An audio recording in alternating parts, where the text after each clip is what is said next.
behind the 8-ball. He's been there for decades.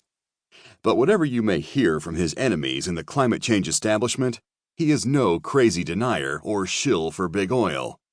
The explanation is simple.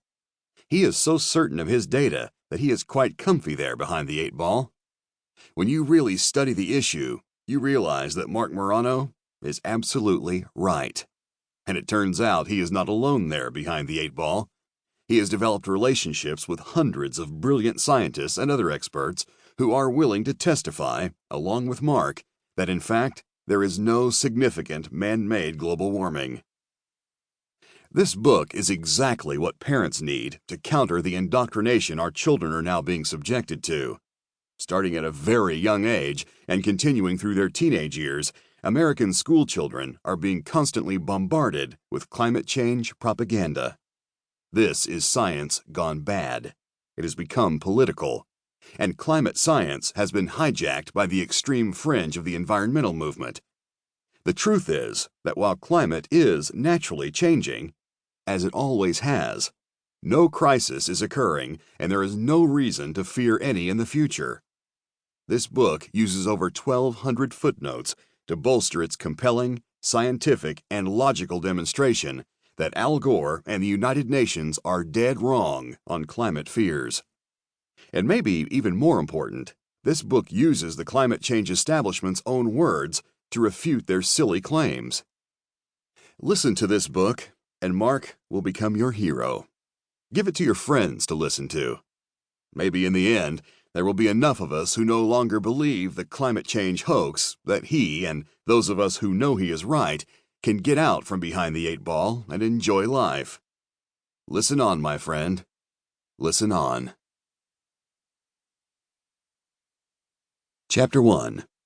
The Education of a Climate Denier. Did you know? The purported 97% scientific consensus on climate change was pulled from thin air. Over 750 skeptical scientists were featured in a Senate Environment and Public Works Committee report. A former UN IPCC official called global warming my religion. I am not a scientist, though I do occasionally play one on TV. Well, actually, I debate scientists there, regularly appearing on television to expose the unscientific claims about catastrophic, man-made climate change. My degree is in political science, which happens to be the ideal background for examining man-made global warming claims, which, as ample evidence set forth in this book will demonstrate, are driven more by politics than by science. I have spent the last 25 years in a range of disciplines, including as a working journalist, documentary maker, radio talk show host, author, and national television correspondent. I've been passionate about environmental issues since I began my career in 1991. I produced a documentary on the myths surrounding the Amazon rainforest in 2000 and have reported extensively, at one time holding both White House and Capitol Hill press credentials, on environmental and energy issues such as deforestation, endangered species, pollution, and climate change.